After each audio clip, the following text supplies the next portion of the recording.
दोस्तों, जब हम जंग की बात करते हैं तो हमारी सोच में बड़े बड़े वार्स का तस्वुर होता है। वर्ल्ड वार 1, वर्ल्ड वार 2 या किसी कंट्री के अपने दुश्मनों के साथ लड़ाई। लेकिन सोचिए, अगर एक पूरा मुल्क अपनी मिलिट्री के साथ एक ऐसे दुश्मन के खिलाफ जंग छेड़ दे जो न इंसान है न मशीन बल्कि सिर्फ परिंदे हैं। जी हाँ, एक मुल्क की पूरी आर्मी ने एक जंग लड़ी थी और उनका दुश्मन था ईमस। वो बड़े फ्लाइटलेस बर्ड्स जो ज्यादातर ऑस्ट्रेलिया में पाए जाते हैं। आप शायद सोच रहे होंगे कि ये एक मजाक है, लेकिन ये एक 100% ट्रू और हिस्टोरिक वाकया है जो 1932 में ऑस्ट्रेलिया में हुआ था। इसे द ग्रेट ईमो वार कहते हैं। ये जंग उस वक्त हुई जब ऑस्ट्रेलिया के फार्मर्स को एक अनएक्सपेक्टेड प्रॉब्लम का सामना करना पड़ा। उनके खेतों में एक ऐसे दुश्मन ने धावा बोल दिया जो न सिर्फ उनकी फसलें तबाह कर रहा था बल्कि इतना चालाक था कि उसे रोकना नामुमकिन लग रहा था। लेकिन सवाल ये है कि एक मुल्क के लोग अपनी आर्मी और मशीन गन्स लेकर ईमस के खिलाफ क्यों उतर आए। और सबसे सरप्राइजिंग बात ये थी कि इन परिंदों के साथ हुई इस जंग में जीत किसका हिस्सा बनी। क्या इंसानी टेक्नोलॉजी और मिलिट्री एक ग्रुप ऑफ बर्ड्स को हरा पाई,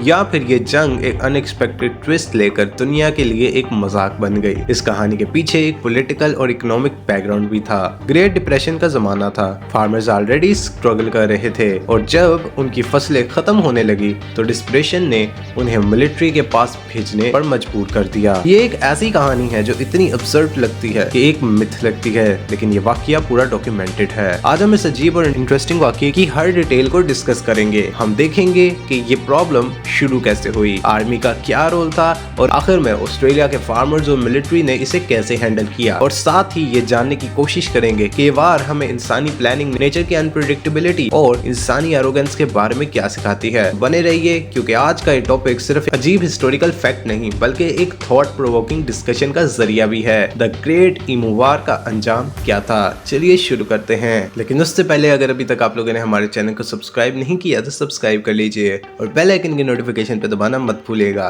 ताकि लेटेस्ट आने वाले वीडियोस की नोटिफिकेशन सबसे पहले आप तक आते रहें। सो दोस्तों, आज हम एक ऐसे बिजार और फनी लेकिन सच्चाई से भरी कहानी के बारे में बात करेंगे जिसे सुनकर आपको शायद पहले यकीन ना हो। ये है द ग्रेट ईमो वार जो 1932 में ऑस्ट्रेलिया में हुई थी। हाँ, आपने बिल्कुल सही सुना। ये जंग इंसान और एक बर्ड के बीच नहीं बल्कि एक पूरे मुल्क और एक बर्ड की पॉपुलेशन के बीच की थी। अगर आपको लग रहा है कि ये कोई जोक है तो आप बिल्कुल गलत नहीं, लेकिन ये कोई मजाक भी नहीं था। ये वाकया उस वक्त हुआ जब ऑस्ट्रेलिया के फार्मर्स को अपने खेतों में एक बेहद अनयूजुअल और अनएक्सपेक्टेड प्रॉब्लम का सामना करना पड़ा। ईमस, जो कि ऑस्ट्रेलिया का पॉपुलर फ्लाइटलेस बर्ड है, उन्होंने उनकी फसलों को तबाह करना शुरू कर दिया। लेकिन ये सिर्फ कुछ बर्ड्स की प्रॉब्लम नहीं थी, ये एक बड़ा क्राइसिस बन गया और फाइनली फार्मर को मिलिट्री की मदद लेने की जरूरत पड़ी। तो कैसे शुरू हुआ ये? ईमस की पॉपुलेशन बहुत बढ़ गई थी। ऑस्ट्रेलिया के फार्मर्स जो अपने क्रॉप्स और खेत के मालिक थे, उनको लग रहा था कि इन बर्ड्स को कंट्रोल करना बिल्कुल इम्पॉसिबल हो गया है।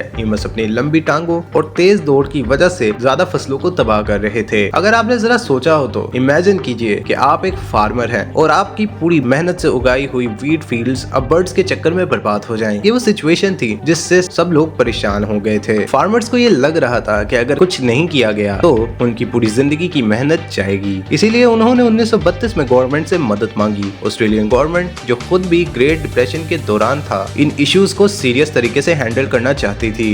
इस दौरान गवर्नमेंट ने अपनी मिलिट्री ट्रॉप्स को सेंड कर दिया जो कि अपने साथ मशीन गन्स भी लाई। ये लग रहा था कि ये जंग सिर्फ एक सोल्यूशन तक पहुंचने की कोशिश है, ईमस को मारकर उनकी पॉपुलेशन को कंट्रोल करना। जब मिलिट्री के सोल्जर्स ईमस के सामने आए तो उन्होंने समझा कि अब तो ये बर्ड प्रॉब्लम बस कुछ ही दिन में खत्म हो जाएगा। लेकिन ये किसी ने ना सोचा था कि ईमस इतने क्लेवर और रिजाइलेंट हो सकते हैं। सोल्जर्स मशीन गन के साथ वैसे भी ईमस को मारने निकले, लेकिन बर्ड्स ने ऐसे टैक्टिक्स अपनाए कि किसी को यकीन नहीं हो रहा था। ईमस काफी स्पीड से भाग रहे थे और सोल्जर्स जो मशीन गन के साथ भी उनको टारगेट करते, वो हर शॉट मिस कर रहे थे। जब भी सोल्जर्स ने शूटिंग शुरू की, ईमस न सिर्फ स्पीड से भागकर अपनी जान बचाने में सक्सेसफुल हो गए बल्कि उन्होंने आर्मी को हरा कर दिखाया। अब ये एक अनयूजुअल सिचुएशन थी, एक आर्मी जो कि अपने एडवांस वेपन्स के साथ भी बर्ड्स से हार रही थी। ये जंग कुछ अजीब से बिजार टर्न्स लेने लगी। एक मामूल का अटैक जो कि किस तरह की सक्सेस की तरफ जा रहा था, वो कुछ ही दिन में एक फेलियर में बदल गया। ईमस ने अपने आप को एक तरीके से बचाया जो आर्मी के लिए बिल्कुल अनएक्सपेक्टेड था।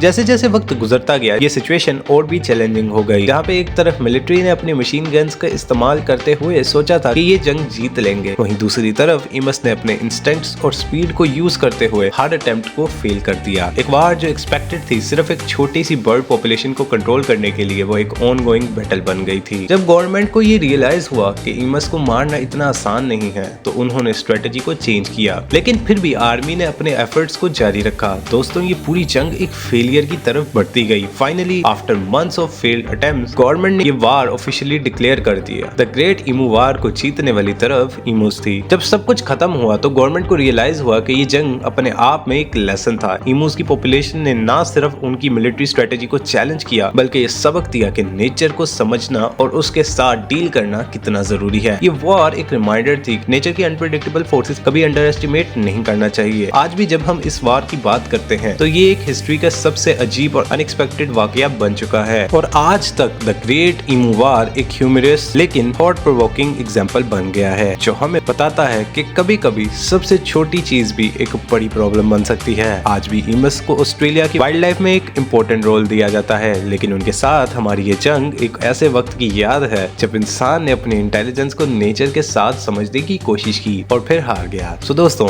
आज के लिए बस इतना ही। उम्मीद है आप लोगों को ये वीडियो पसंद आई होगी। अगर आप लोगों को ये वीडियो पसंद आई हो तो वीडियो को लाइक कीजिए, चैनल को सब्सक्राइब कीजिए और बेल आइकन की नोटिफिकेशन पे दबाना मत भूलिएगा, ताकि लेटेस्ट आने वाली वीडियोस की नोटिफिकेशन सबसे पहले आप तक आते रहें।